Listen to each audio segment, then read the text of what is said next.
Dobré ráno, vítajte na bohoslužbách Bratskej jednoty baptistov tu na Palisádoch.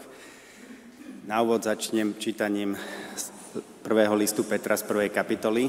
Poprosím, aby sme sa postavili čítaním Božieho slova.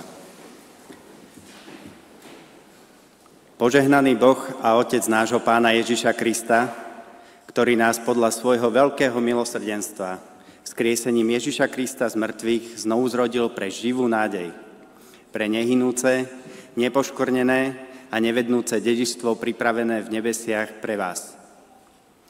Nevideli ste ho a predsa ho milujete. Ani teraz ho nevidíte, ale veríte v neho a radujete sa nevýslovnou radosťou plnou slávy, že dosahujete cieľ svojej viery, spásu duší. Budem sa modliť. Drahý nebeský Otče, ďakujem Ti za Tvoju veľkú milosť, ktorú si nám daroval v Pánovi Ježišovi. Ďakujem Ti za to, že aj teraz sme tu zídení, pretože sa chceme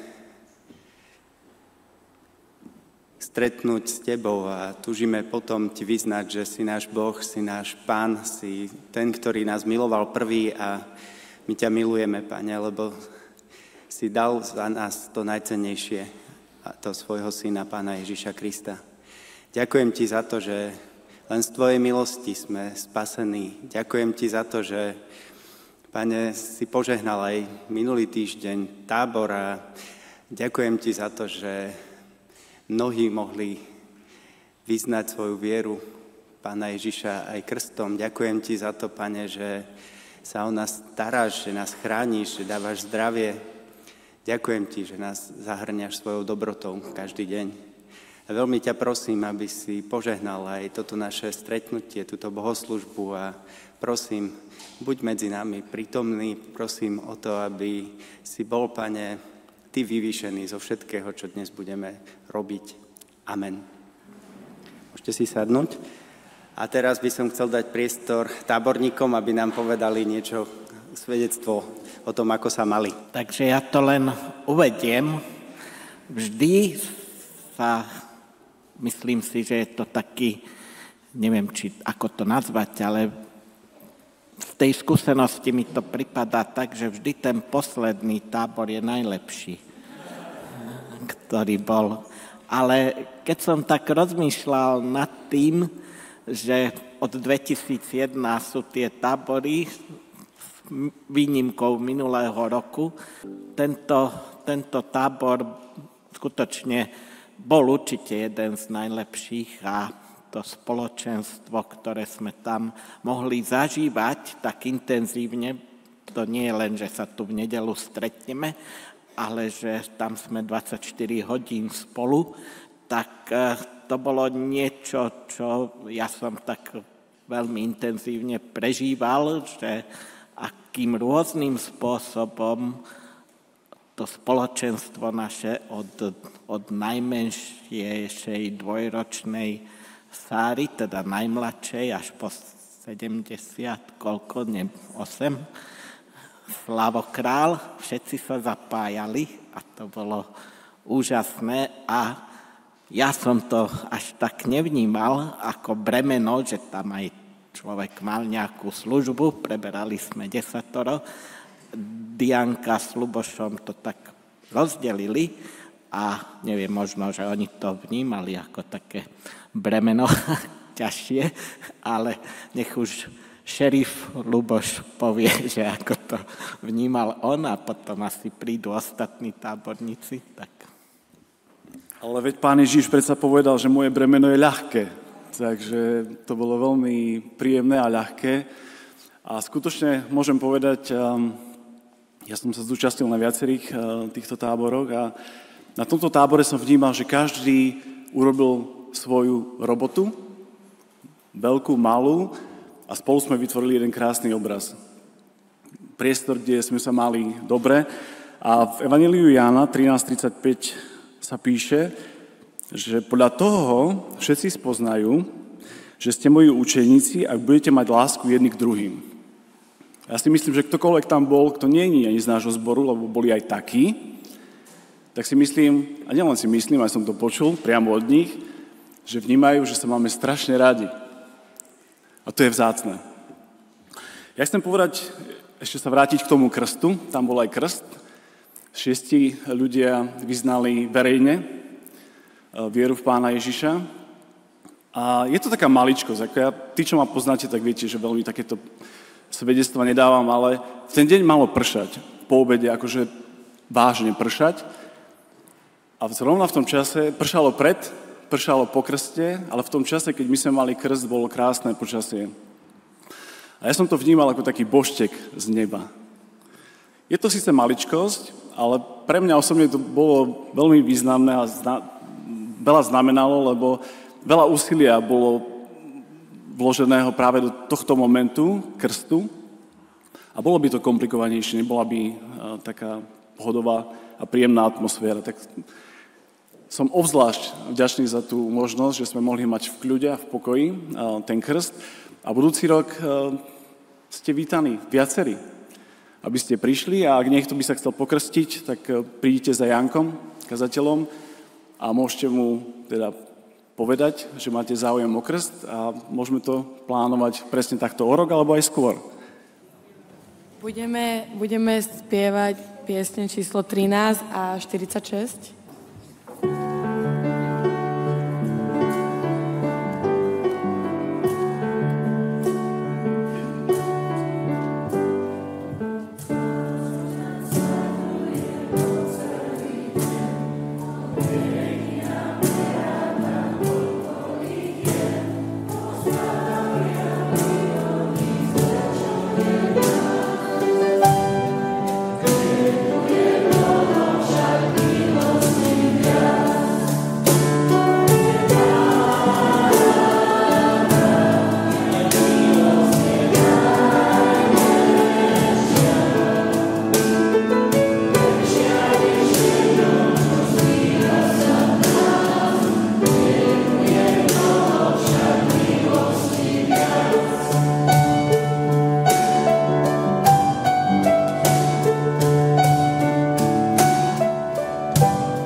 Na tábore sme preberali 10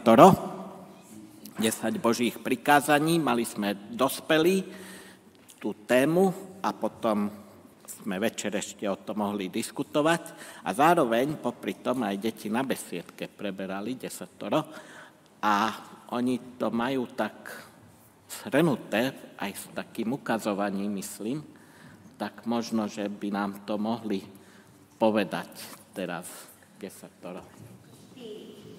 Boh je prvý Pán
Ďakujeme za modlitby, za tento tábor, aj za krst.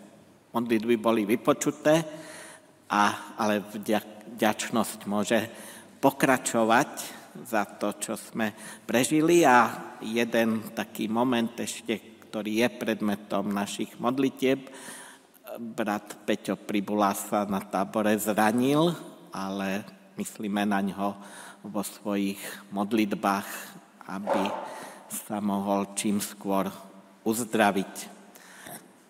Takže to je shrnutie tábora. A dnes máme aj takú ďalšiu výnimočnú príležitosť. Prosím Laurenčíkovcov, aby prišli dopredu,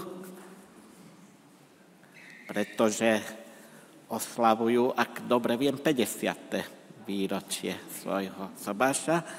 Bolo to 16. 16. Čiže už je to po 50. výročí. A teším sa, že máme v tej širšej zborovej rodine príležitosť takto si to pripomenúť. A v kazateľovi 4. kapitole sa píše ten známy text, ktorý si dávajú väčšinou na svadobné oznámenia. Neviem, ktorý ste vy mali. 50 rokov je dlhá doba, no? Tak... Ale kam pôjdeš, ty nám spieval Ujo Baláš. Hej? Či Vojtek. Vojtek. Tak to je... A kde bol sobáš? Na Vysokej. Ešte na Vysokej. Bračalín. Na Vysokej Bračalín, čiže jeden z posledných sobášov, možno posledný na Vysokej, lebo potom sme sa odtiaľ museli vysťahovať. Ale v tom kazateľovi 4. kapitole sa píše: dvaja sa majú lepšie ako jeden, lebo majú odmenu za svoju námahu. Lebo ak padnú, jeden zdvihne svojho druha. Beda však samotnému, ak padne. Nemá druhého, čo by ho pozdvihol. A opäť, ak dvaja ležia spolu, zohrejú sa, ale samotný ako sa zohreje. Ak niekto premôže jednotlivca, dvaja obstoja pred ním. Trojitý povraz sa rýchlo nepretrhne. Milá Vladina, milý Janko, teším sa, že aj v tejto širšej zborovej rodine môžeme spolu takto si pripomenúť všetko to, čo myslím v tomto texte je shrnuté, čo to znamená, to spolužitie dvoch ľudí a ako prebieha, čo všetko obsahuje. Je tam aj tá námaha, je tam aj možno nejaké problémy, ak padnú, tak jeden zdvihne svojho druha a to, že spolu sa môžu zohrievať aj vzájomnou láskou a blízkosťou. A to všetko ste zrejme za tých 50 rokov prežili. A väčšinu vašej spoločnej cesty zrejme máte za sebou. Možno sa dožijete ďalších 50 rokov. Ale neviem, či by ste to chceli.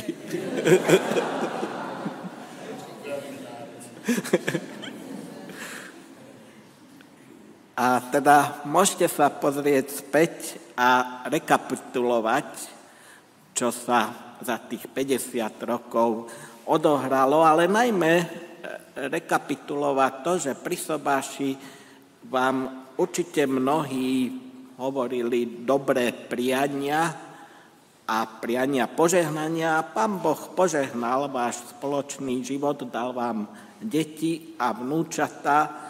Jemu patrí predovšetkým vďaka a vlastne aj to, že si to pripomíname aj takto spoločne, je vyjadrenie vďačnosti Pánu Bohu za vás, za váš spoločný život. A verne ste obaja slúžili aj v našej širšej zborovej rodine, v diakonii, v staršovstve, na Chojnici, proste tam, kde to bolo potrebné. A možno ste sa pri tom aj trošku unavili, pri tom všetkom. A to je ten verš, ktorý chcem vám tak zaželať do budúcnosti, ktoré Pán Boh dáva zasľúbenie, že ani tými 50 rokmi jeho zasľúbenia nekončia, ale pokračujú. A on vás viedol, žehnal, naplnil pri vás svoje zasľúbenie a jeho vedenie, jeho prítomnosť, ten tretí v tom zväzku stále je platná. On to nezruší, jeho slovo je večné a platné. A tak nie je to len pohľad späť, ale aj pohľad do budúcnosti. A prorok Izaiáš v 40. kapitole 31. verš hovorí: ale tí, čo očakávajú na Hospodina, dostávajú novú silu. Vznášajú sa na krídlach ako orly, bežia a neumdlievajú, chodia a neustávajú. To vám želám do tých ďalších rokov, aby sa aj toto Božie zasľúbenie naplnilo. Prosím, aby ste povstali a budem sa modliť za Janka a Vladinu. Ďakujeme ti, Pane Bože, za to, že máme také stabilné rodiny v našom zbore, v našom spoločenstve.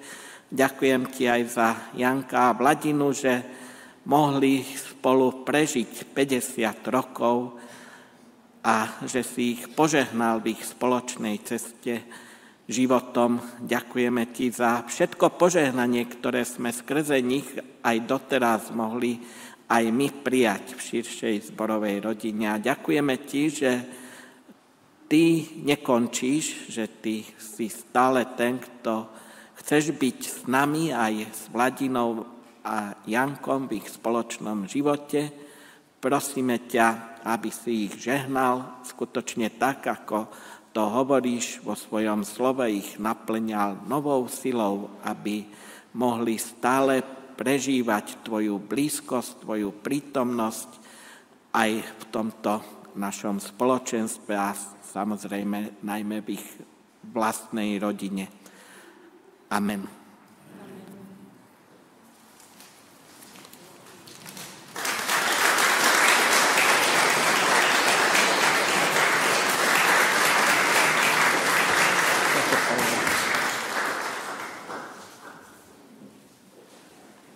To, že dnes tu stojíme takto, je len a len veľká Božia milosť. 50 rokov je v spoločnom živote dlhý úsek, veď Biblia nám jasne hovorí, že život človeka je 70 rokov a pri lepšom zdraví 80 rokov. Tak za všetko chceme ďakovať nášmu Bohu, že nás prevádzal cez oheň a nepopálili sme sa. A prevádzal nás aj cez rozbúrené rieky a neutopili sme sa. Za všetko ďakujeme nášmu Bohu, ale aj vám, že ste nás niesli na modlitbách, keď prišli ťažké chvíle, choroby, operácie a mnohé iné problémy, že ste mysleli stále na nás. Ďakujeme vám za všetko, veď toľko bratov a sestier má málo kto na tomto svete, ako máme my. A ak dovolíte, napadla ma teraz takáto myšlienka. Neviem, či v tomto zhromaždení niekto poznal brata Horňana. Pochádzal z Novohradu, blízko Poltára Lučenca, z dedinky Uhorské. Bolo to v 50 rokoch, ja som vtedy mal asi tak 9-10 rokov, navštevoval aj našu rodinu, pôsobil v Gemeri, aj v Novohrade, robil kolportéra a rozdával traktáty v období najtvrdšieho komunistického režimu, kedy sa Božie slovo šíriť mohlo jedine v modlitebniach alebo v kostoloch. A raz sa brat Horňan všade chodil peši, vybral do Maďarska. Na colnici ho zastavili, urobili mu prehliadku. On mal vlastne len skromnú výbavu so sebou, na chrbáte ruksak, prší plášť, fľaša s vodou a trochu chleba. Colníci ho zastavili a pýtajú sa ho, no ujo, kamže idete? No idem do Maďarska k bratom. Tak bratom a pýtajú sa ho, ku ktorým to bratom idete? Brat Horňan vytiahol z vrecka papier a na papieri mal napísaných asi 15 alebo 20 mien. Colníci čítajú mená, pozerajú do papiera a hovoria, no veď, vy ste Horňan a títo sa volajú každý inak. No jak to môžu byť vaši vôbec bratia? Neklamte, nepodvádzajte nás. A začali samozrejme sa ho pýtať, zisťovať. A brat Horňan hovorí, veru sú to moji všetci bratia, títo, čo ste tam videli. Klamete, podvádzate nás. No ale brat Horňan sa nedal, stále tvrdil, že sú to jeho bratia. No a colníci pozerali po sebe, nevedeli, čo na to majú odpovedať. A brat Horňanin po chvíli hovorí, viete čo, aj vy môžete byť mojimi bratmi. Zarazili sa a pozerajú sa, no a to ako? No keď uveríte Pána Ježiša a príjmete ho za svojho osobného spasiteľa, budete mojimi bratmi. A colníci zase popozerali po sebe a hovoria bratovi Horňanovi, no ujo, tak len choďte za tými vašimi bratmi, pozdravte ich a nezabudnite sa vrátiť naspäť. No a takáto zaujímavá chvíľa, krátka chvíľa a Božie slovo v najťažšom období režimu komunizmu bolo zasiaté na hranici Slovenska a Maďarska. Takže tento príbeh ma oslovil ešte, keď som mal, hovorím, asi 9 alebo 10 rokov a nezabudol som na ňo. Takže ďakujem vám za všetko, aj za vašu pozornosť.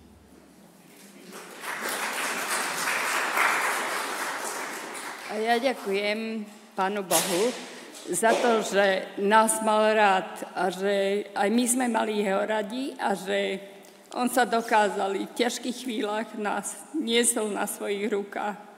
A tak sme vďační za to a prosíme ešte aj naďalej, aby nás viedol a ochraňoval. A ďakujeme aj za toto obecenstvo, ktoré s vami máme.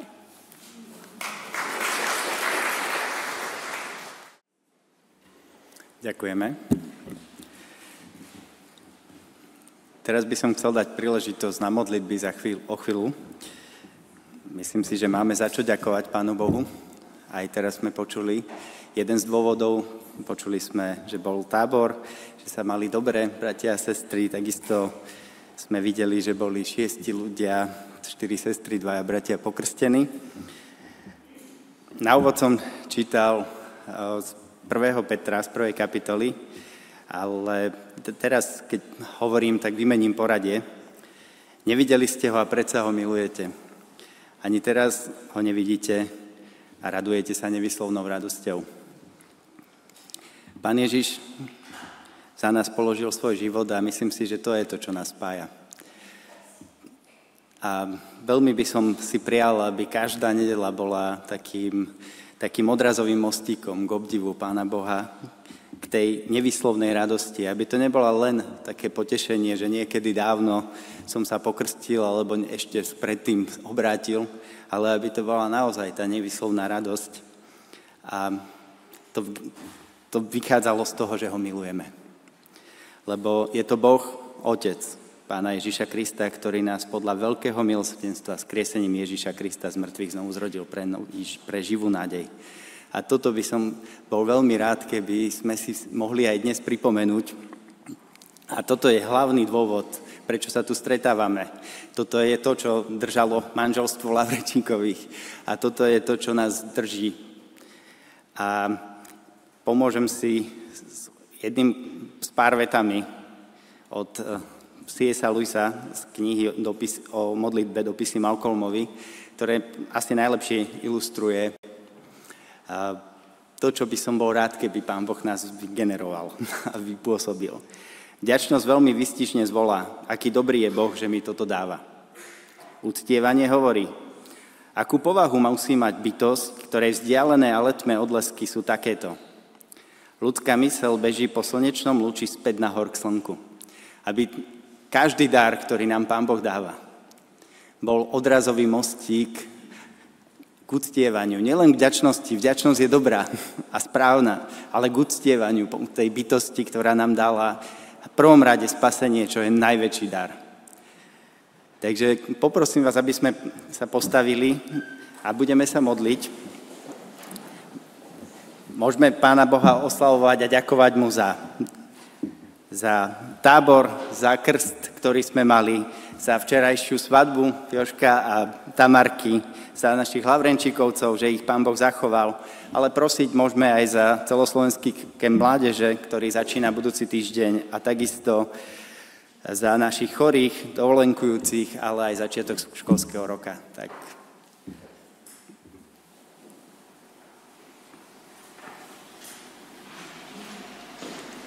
Oče nebeský, chceme vyjadriť tú vďačnosť, že môžeme pri Tebe žiť a že si živý Boh, o čom sme sa presvedčili, že máme vypočuté mnohé modlitby a tie, ktoré sme sa modlili a nie sú vypočuté, možno ešte čakáš tým časom, keď sa to má naplniť, alebo nebolo podľa Tvojho vôle. Ďakujem, že nás navštevuješ tým myšlienkam, ktoré sú od Teba, a že je to veľmi, veľmi povzbudzujúce, že nám dávaš to vedenie a istotu, že patríme Tebe, že môžeme byť bratia a sestry, že je tu cirkev, sú tu živé kamene, ktoré sa skladajú a ktoré pribúdajú, pretože cirkev rastie. A vieme, že keď tu bude raz dostávame, tak hlava povie koniec a môžeme sa tešiť, môžeme milovať Tvoj príchod na tento svet, ktorý sa toho dožijeme, môžeme byť vytrhnutí k Tebe priamo, bez smrti. A tí, ktorí prejdeme smrťou, tak vieme, že budeme vzkriesení. Naša duša nikdy ani duch nezahynie. Toto dáva Boh, stvoriteľ tohto sveta. A ďakujeme, že pri tomto silnom a dobrom Bohu môžeme žiť a dožívať sa aj takých jubilejí, ako majú Lavrenčíkovi, ako majú aj, ako sa volá, Mikletičovi, nevyšlom teraz aj výrobci. Tak ďakujeme, že toto môže byť vďačnosti voči Tebe. A to je všetko v mene Pána Ježiša Krista za jeho dielo na kríži, za ktoré sme veľmi vďační. Amen. Amen. Ďakujeme, drahý Pane, za to, že sa priznávaš k svojim deťom a že ich požehnávaš, že dávaš poznať, že Ty si s každým človekom, ktorý ťa miluje, ktorý Ti vydá svoj život, otvoriť svoje srdce. Ďakujeme za pokoj a radosť, ktorú dávaš mysli človeka tým, že sa stane Tvojim dieťaťom. Prosíme ťa o požehnanie pre všetkých, ktorí myslia na Teba, ktorí na Teba očakávajú a hľadajú u Teba útechu a posilnenie aj múdrosť pre každý deň svojho života. Požehnaj, Pane, všetkých a požehnaj aj tých, ktorí sú nemocní a slabí, posilní ich a uzdrav podľa svojej milosti a vôle. Nech je Tvoje meno oslávené aj svoje slovo, ktoré nám dávaš. Amen. Amen. Chválime ťa, dobrorečíme Ti, veľký Bože a Otče náš. Ja Ti ďakujem za to, že sme z milosti spasení, že je to Tvoj dar, je to Tvoja milosť. Ďakujem Ti za to, že nás, Tvoje deti, zahrňaš toľkou dobrotou každý deň. Ďakujem Ti za tábor, ktorý si požehnal. Ďakujem Ti za krst, ďakujem Ti za to, že si pripravil aj to počasie. Ďakujem Ti za to, že si požehnal aj včerajšiu svadbu. Ďakujem Ti, že sme sa mohli spolu s Jožkom a Tamarkou radovať. Ďakujem Ti za Lavrenčíkovcov, ktorých si podržal, zachoval. Pane, ďakujem Ti za to, že si taký dobrý k nám a chválim ťa za to. Pane, prosím, aby všetky Tvoje dary mohli vždycky, Pane, pre nás byť tým odrazovým mostíkom, tým zdrojom túžby poznať Teba samého a viacej ťa milovať, viacej Ti byť vďačný, viacej ťa uctievať, viacej sa pred Tebou skláňať, Pane, lebo si náš Boh, si náš Pán. Pane, zároveň ťa prosím, aby si požehnal aj ten kemp mládeže, aby si aj tam bol medzi našimi mladými, aby mohli ťa viacej spoznať. Aby mohli spoznať, čo dostali, alebo čo si im Ty dal, Pane, v obeti Pána Ježiša. A tí, ktorí ešte Ti nepatria, aby mohli ťa spoznať a vydať svoj život Tebe, Pane. Prosím ťa aj za to, aby si predišiel aj našu mladú sestru Naomi, keď pôjde na Maltu študovať. Veľmi ťa prosím, aby si ju Ty zachoval, aby si Ty jej bol, Pane, pomocou a bol si aj pre ňu, Pane, oporou a radosťou po všetkom, čo ju tam počká. Pane, prosíme ťa takisto za Peťa Pribulu, aby si ho uzdravil, aby sa mohol vrátiť opäť medzi nás, aby si mu dal silu a aby naozaj to, čo má to zranenie, aby sa mohlo zahojiť. Pane, a takisto ťa prosím, aby si požehnal aj Tvoje slovo dnešný deň. Amen. Môžete si sadnúť. Už nemusíme stávať, ale zopakujeme si verš na tento mesiac. Neboj sa, lebo ja som s tebou. Nepozeraj sa ustrašene okolo seba, lebo ja som Boh tvoj. Posilním ťa, pomôžem ti i podopriem ťa svojou spásonosnou pravicou. Izaiáš 41:10. Ďakujem. Budeme spievať spoločnú pieseň číslo 61 Knieža mieru.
V 51. žalme pokánia Dávidovho, potom ako zhrešil alebo cudzoložil s Batšebou a zavraždil jej manžela Uriáša, sa mimo iného Dávid modlí: vráť mi radosť tvojej spásy. A to je cieľ.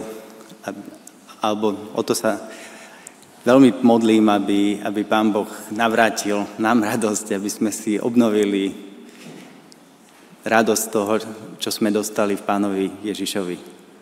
Aby to nebola len spomienka, keď som mal 5-6 rokov, 15, 20 alebo koľko niekedy v minulosti. Nie je to len realita jednej alebo bod v minulosti, ale čo to znamená pre nás? Čo je to spasenie? Častokrát povieme, že je to obrátenie alebo znovuzrodenie. Ale čo sa vtedy stalo? Alebo na čo ho potrebujeme? Najmä v dnešnej dobe, už od doby osvietenstva, vieme, že ľudia sa považujú v podstate za dobrých. My spasenie nepotrebujeme. Človek je v podstate dobrý, alebo od prírody dobrý, spoločnosť ho pokazila. Jean-Jacques Rousseau, filozof osvietenecký z 18. storočia, tvrdil. Tak chcem, aby sme sa dnes mohli pozrieť na to, čo to znamená spasenie, čo sa udialo v našich životoch a pripomenúť si to pre tých, ktorí sme to prežili, to obrátenie, znovuzrodenie, tak je mojou túžbou, aby sme znovu zahoreli vďačnosťou voči Pánu Bohu. A tí, ktorí ešte to sme nezažili, neprežili, tak aby zatúžili potom. Tak budem čítať z listu Efezanom 2. kapitoly, poprosím, aby sme povstali prvých 10 veršov. Aj vy ste boli mŕtvi vo svojich priestupkoch a hriechoch, v ktorých ste kedysi žili podľa ducha tohto sveta, podľa kniežaťa nadzemskej mocnosti, ducha, ktorý teraz pôsobí v neposlušných synoch. Medzi nimi sme aj my všetci, kedy si konali podľa žiadosti svojho tela, keď sme žili podľa záľub tela a mysle a boli sme od prirodzenosti deťmi hnevu, tak ako ostatní. Ale Boh, bohatý na milosrdenstvo zo svojej veľkej lásky, ktorou si nás zamiloval, keď sme boli pre svoje priestupky mŕtvi. Oživil nás Kristom, milosťou ste spasení, spolu s ním nás skriesil a spolu s ním nás uviedol na nebeský trón v Kristovi Ježišovi. Aby sa ukázalo v nadchádzajúcich vekov, aké nesmierne bohatstvo milosti je v jeho dobrote voči nám v Kristu Ježišovi. Veď ste spasení milosťou skrze vieru a to nie je z vás, je to Boží dar. Nie zo skutkov, aby sa nikto nevystatoval. Veď sme jeho dielo, stvorení v Kristu Ježišovi, aby sme konali dobré skutky, ktoré nám Boh už vopred pripravil. Môžete si sadnúť.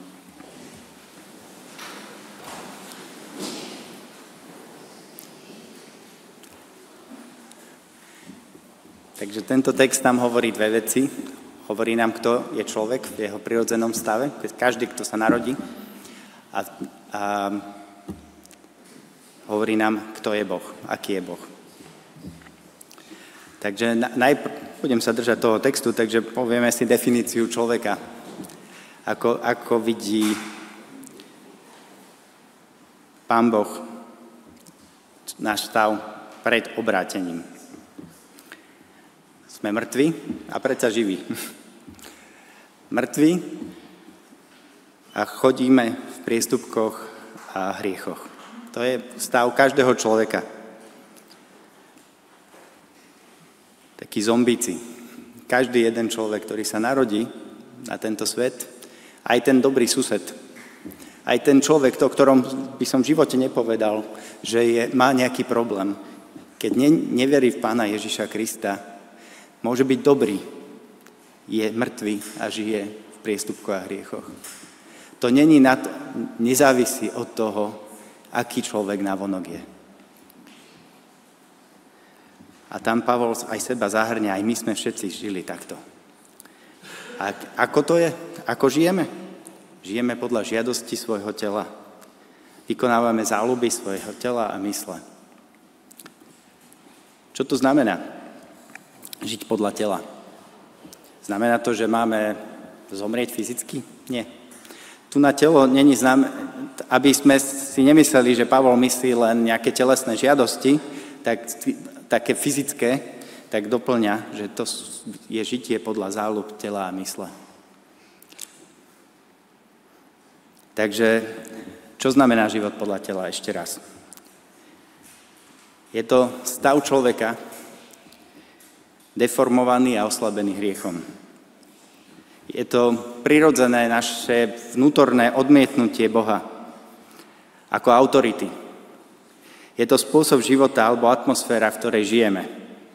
Sme odsudzení od Boha, neschopní žiť podľa Boha, neschopní žiť Bohu na slávu, čo je mimochodom cieľ, pre ktorý nás stvoril. Sami od seba sme absolútne mŕtvi. Pavol to niekoľkými veršami vyjadruje v iných listoch, hlavne teda najsilnejšie v liste Rimanom. Lebo keď sme boli v tele, opäť nie je myslené len fyzické telo, pôsobili v našich údoch hriešne vášne, aby sme smrti prinášali ovocie. Tí, čo žijú v tele, nemôžu sa páčiť Bohu, pretože zmýšľanie tela je nepriateľstvom voči Bohu. Nepodrobuje sa totiž Božiemu zákonu, veď ani sa nemôže, lebo tí, čo žijú podľa tela, myslia na telesné veci. Tí, čo žijú podľa ducha, myslia však na duchovné veci. To som citoval z Rímanom 7 a 8. Takže život v tele je, že žijem podľa toho, čo chcem. Žijem tak, ako ma vedú moje túžby, žiadosti. Pozor, nemusia to byť len hriešne veci, vyslovene hriešne. Je to stav človeka, kedy ma nezaujíma, čo si Boh myslí. Kedy si myslím, že ja Bohu sa zapáčim tým, že ja mu v nedeľu prídem do kostola a Bohu to stačí. Alebo ja sa trošku polepším.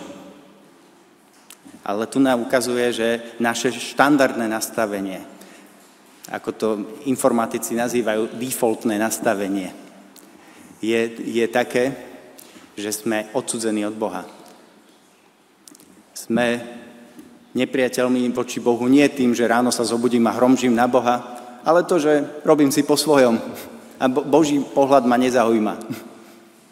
To znamená byť nepriateľ voči Bohu. Tá situácia je zúfalá.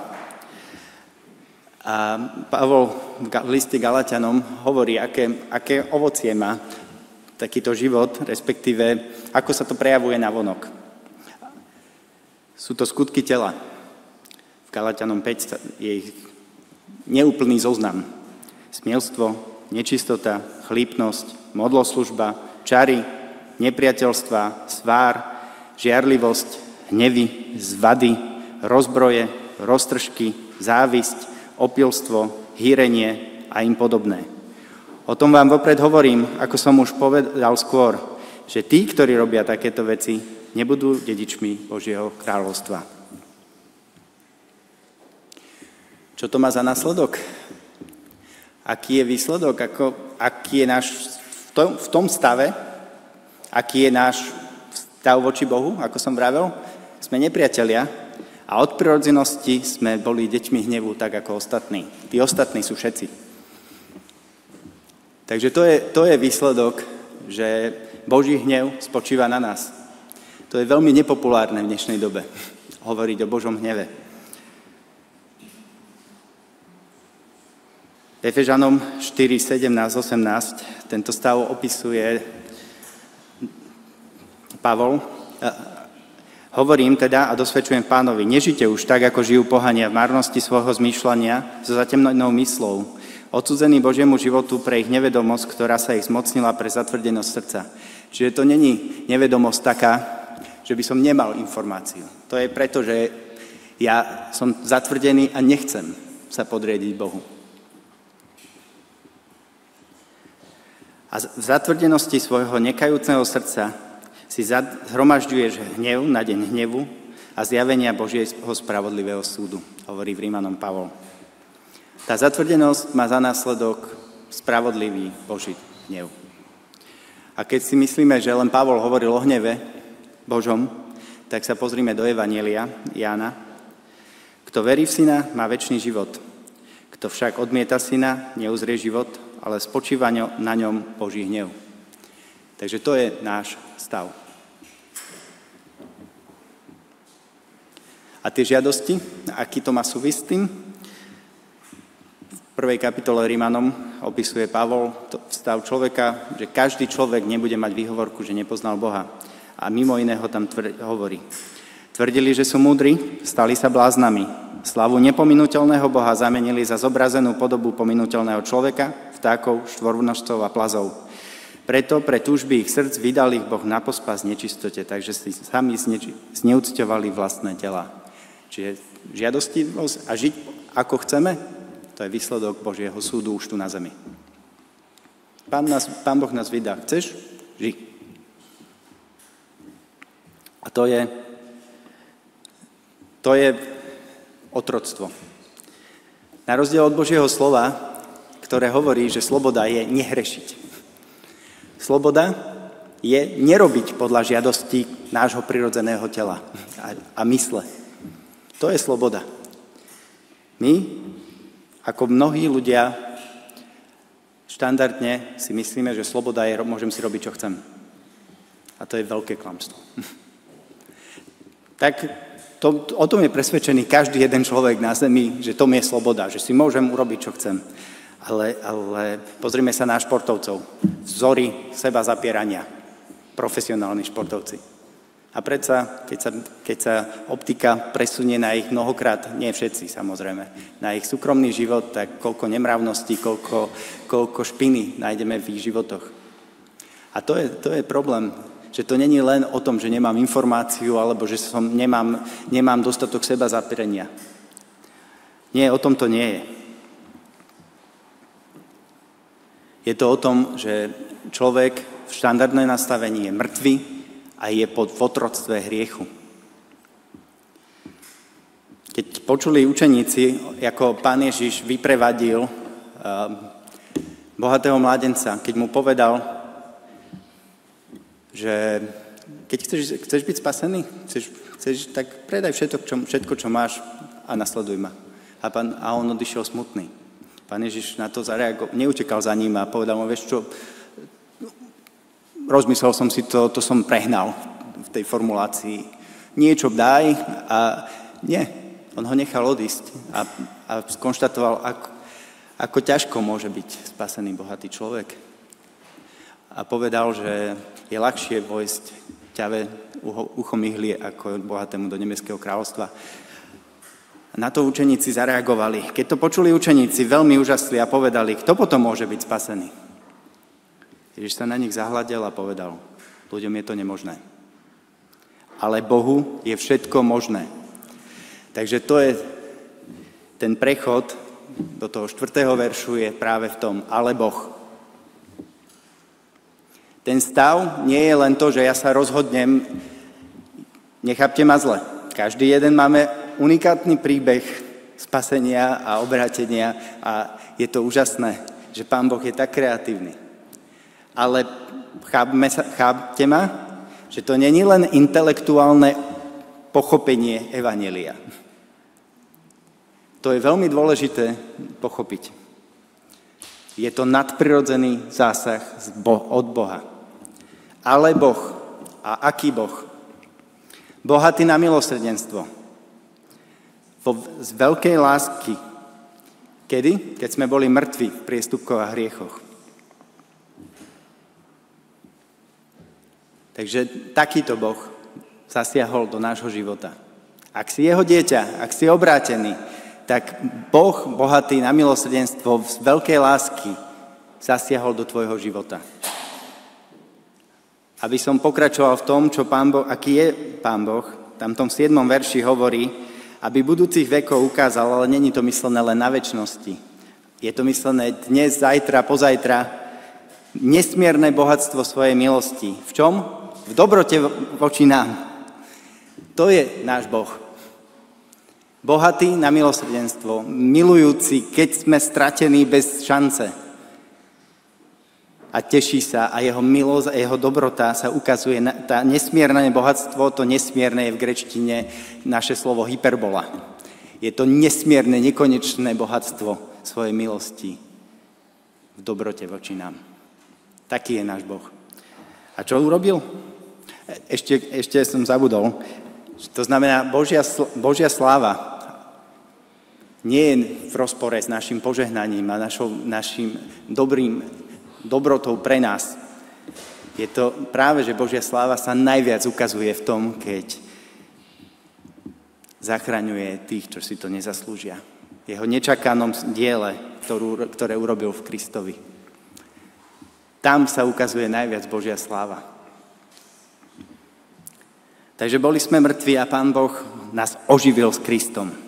A tam Pavol ako keby vsunul, a je to aj v gréčtine, tak aj v iných prekladoch, tak ako aj v našom, ako keby vsunul, milosťou ste spasení. Nezabudajte, milosťou ste spasení. Oživení sme. Takže to není len naše intelektuálne rozhodnutie. Je to Boží nadprirodzený zázrak. Každý jeden z nás, kto je znovuzrodený kresťan, narodil sa znova z Božej milosti a tá moc, ktorá skriesila Krista z mŕtvych, pôsobí v tebe. To je nadprirodzený zásah z neba. To je znovuzrodenie. Si mŕtvy a si ožil. Čiže oživil nás Kristom, vzkriesil nás spolu s ním a uviedol na nebeský trón spolu s Kristom Ježišom. Kristovú smrť a naše odpustenie hriechov teda nemožno oddeliť od Kristovho vzkriesenia a oslobodenia od nadvlády hriechu. Ten nový život sa prejavuje tým, že sme boli zjednotení s Kristom. Vstali sme z duchovnej smrti, čo symbolizuje aj krst. Zomreli sme a vstali. A čo sa stalo? Stávame sa Božími deťmi. Pán Boh zmení naše srdce a z jeho nesmiernej milosti nás adoptuje do svojej rodiny. My, ktorí sme boli nepriatelia, mŕtvi v našich hriechoch a prestúpeniach, sa stávame jeho milovanými deťmi. Sme ospravedlnení. Čo to znamená? Že nás vyhlásil Boh za spravodlivých. Dal nám svojho ducha. Duch Svätý je v našom vnútri.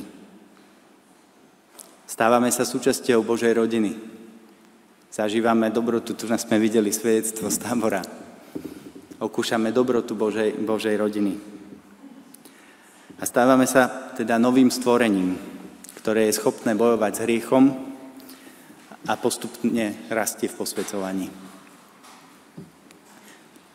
Takže to je nový život.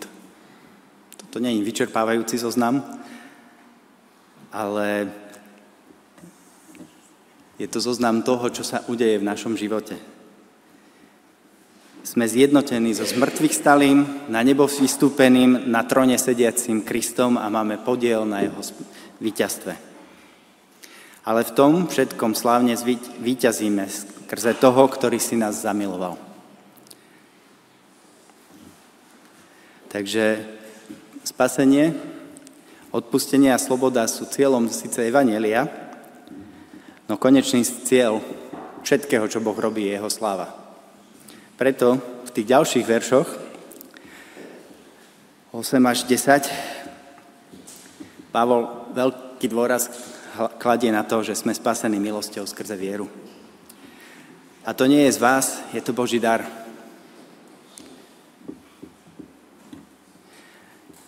Spasenie nie je to, že nie je len to, že ja, ako som spomenul, niekedy dávno som niečo urobil.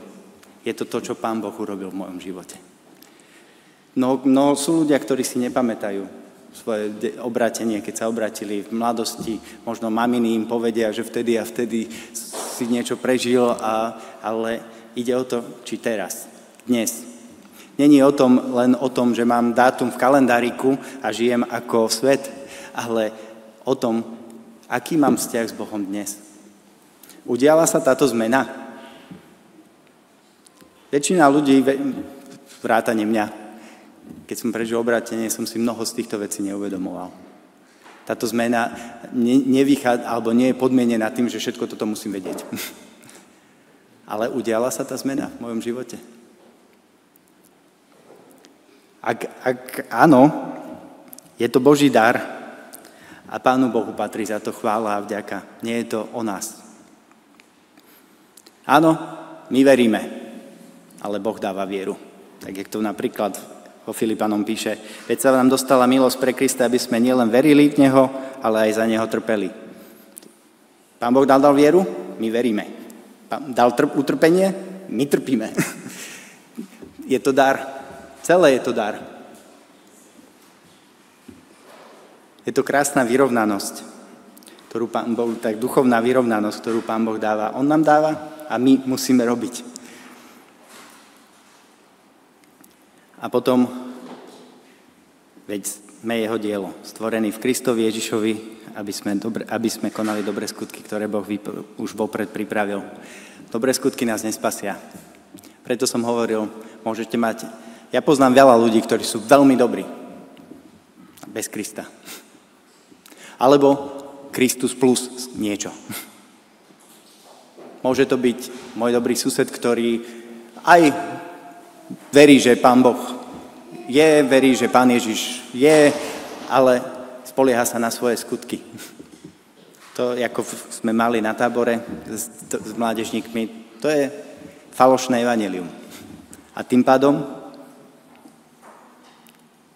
Pavol, tam sme si viackrát opakovali, lebo v tej druhej kapitole, ale v prvej kapitole Galackým je, že keď niekto zvestuje iné evanjelium ako to, ktoré sme vám zvestovali, nech je prekliatý.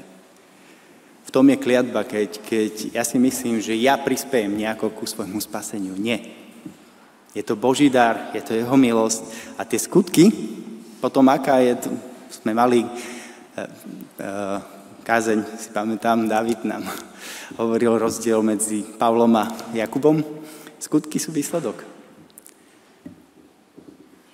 Skutky sú výsledok toho, čo sa stalo vnútri. Takisto tento text začína, chodili sme, alebo žili sme a teraz končí takisto, žijeme v tých nových skutkoch, ktoré Pán Boh pre nás pripravil. Takže bol by som veľmi rád, keby sme si uvedomili, akého veľkého a dobrého Boha máme. Keď si znovu zrodený, obrátený, tak s nadprirodzeným zásahom Pán Boh do tvojho života zasiahol a stal si sa niekým novým. Stvoril nového človeka, máš nový život a to nás umožňuje, to ti umožňuje byť dobrý. To ti umožňuje žiť život plnohodnotný, radostný, slobodný. To ti dáva právo volať sa deťmi Božími a volať Boha Otcom.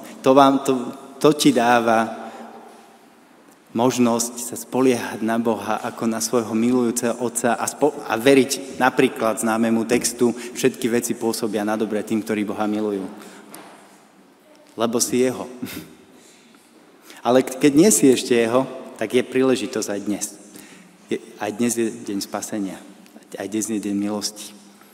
Takže nepremeškajme túto príležitosť, ale veľmi by som si prial, aby sme si nielen pri krstoch a nielen na Veľkú noc alebo na Vianoce pripomínali, čo Pán Ježiš urobil, ale aby naozaj to bolo, aby sme si uvedomili, aká veľká vec to je. To není, že kedysi som to potreboval, teraz to je. To potrebujem každý deň si uvedomovať. Lebo to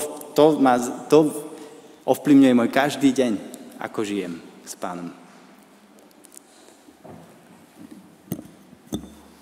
Teraz budeme... Amen, aby som nezabudol. A teraz budeme spievať moju obľúbenú pieseň, sice v angličtine, ale je to číslo 281, tá vzácna milosť.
Poďakujem za zbierku.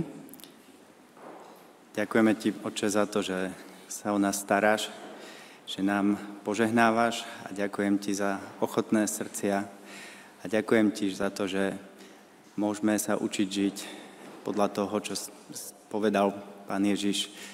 Blahoslavenejšie je dávať ako brať. Amen. Vypočujme si záverečné požehnanie. A vás nech rozhojní a obohatí Pán láskou vo spolok a ku všetkým. A nech vám utvrdí srdcia, aby boli bez úhony v svetosti pred našim Bohom a Otcom, keď náš Pán Ježiš príde so všetkými svojimi svätými. Amen.